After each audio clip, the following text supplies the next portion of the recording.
তিন জায়গায় প্রয়োজনে মিথ্যা বলা যায়।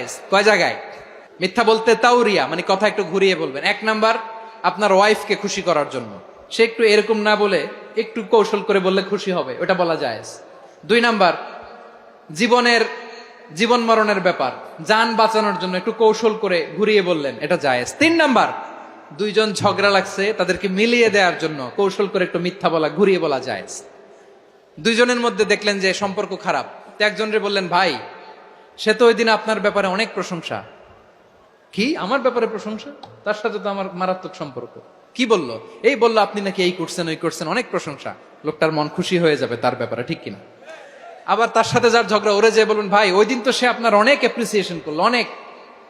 সে তো অবাক, কি রে বলে কি আমার? এই যে দুইজনের ব্যাপারে দুইজনের একটু ভালো ভালো কথা বলে দিচ্ছেন, একদিন দেখবেন রাস্তা দিয়ে হাঁটার সময় একে অপরকে সালাম দিয়ে ফেলছে,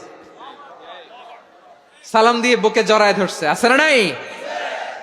আবার মিলমিশ হয়ে গেছে। কিন্তু আমাদের স্বভাব হইলো, দুই প্রতিবেশী যদি একসাথে বসে একসাথে হাঁটে, দূর থেকে দেখলে আমাদের জলে, আছে না নাই? ঘটনা কি? এই দুইটার মধ্যে এত মিল কে? এই দুইটার মধ্যে গিরিঙ্গি লাগানো যায় কিভাবে? হ্যাঁ, এই বন্ধুত্ব ফ্রেন্ডশিপ নষ্ট করা যায় কিভাবে? এরকম মানসিকতা সবার না, আমাদের অনেকের মধ্যে আছে না নাই? আল্লাহর কাছে তওবা করেন, এই মানসিকতার যেন আমরা না হই, আমরা মিলিয়ে দিব। কানগুলো খরগোশের কানের মতো খাড়া করে শুনুন পেকুয়ার ভাইরা। বিশ্বনবী বলেন, আলা উখবিরুকুম বিআফদাল দারাজা, আলা উখবিরুকুম বিআফদাল মিন দারাজাতিস সিয়ামি ওয়াস সালাতি ওয়াস সাদাকা। হে আমার উম্মতেরা, নামাজ, রোজা, দান, দেখেন নামাজ, রোজা, দানের চেয়েও বড় কোনো শ্রেষ্ঠ ইবাদতের কথা আমি কি তোমাদের বলবো না? সাহাবারা তো অবাক, বলে কি নামাজের চেয়ে বড় ইবাদত, রোজার চেয়ে বড়, দান করার চেয়ে বড় ইবাদত?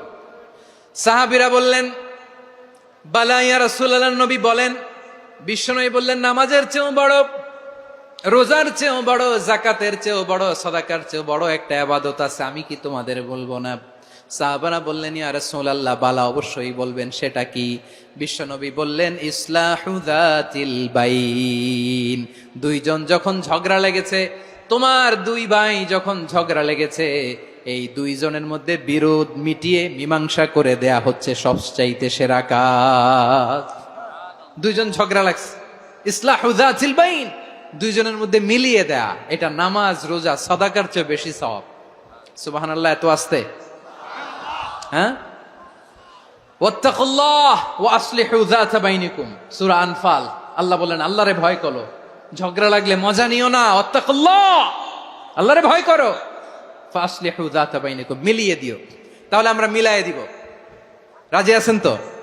তাহলে আমরা এক উম্মাহ, এক উৎস থেকে এসেছি, এক দেহ এক প্রাণ, আমাদের সম্পর্ক বড় মজবুত, সীসাঢালা প্রাচীরের মতো, কেউ টলাতে পারে না, কেউ ভাঙতে পারে না, ঠিক কিনা? বদরের প্রান্তর, এদিকে কোরাইশরা, এদিকে মুসলিমেরা। কোরাইশের মধ্যে, কোরাইশ গোষ্ঠীর মধ্যে অনেকে আছে বাবা, তার কলিজার টুকরা ছেলে মুসলিম সেনাবাহিনীর এদিকে দাঁড়ানো, মুখোমুখি দুইটা ব্যাটালিয়ন সেনাবাহিনী, কোরাইশদের বাহিনী, মুসলিম বাহিনী। কোরাইশদের এখানে বাবা, এইখানে ছেলে, কোরাইশদের এখানে ছেলে, এইখানে বাবা। ইসলাম তাদেরকে পৃথক করেছে। আর মুসলিম সেনাবাহিনীর মধ্যে কেউ কাউরে চিনে না, কেউ আনসার, কেউ মুহাজির, কেউ ছোট, কেউ বড়, কেউ দাস, কেউ মালিক, সব মিলেমিশে একাকার। কিসে তাদেরকে আবদ্ধ করলো? এই দ্বীনি ভ্রাতৃত্ব, চিল্লায় বলো ঠিক কিনা? এজন্য আল্লাহ বলেন, ইন্নামাল মুমিনুনা ইখওয়াতুন ফাসলিহু বাইনা আখাওয়াইকুম ওয়াত্তাকুল্লাহা লাআল্লাকুম তুরহামুন। খবরদার শুনে রেখো, তোমরা মুমিনরা হলো ভাই ভাই। পেকুয়ার ভাইরা আওয়াজ করে বলো, আমরা কি? আরো জোরে বলো, আমাদের সম্পর্ক কি? ভাই ভাই সম্পর্ক। ফাসলিহু বাইনা আখাওয়াইকুম, যদি ভাইয়ে ভাইয়ে বিরোধ হয় মজা নিও না।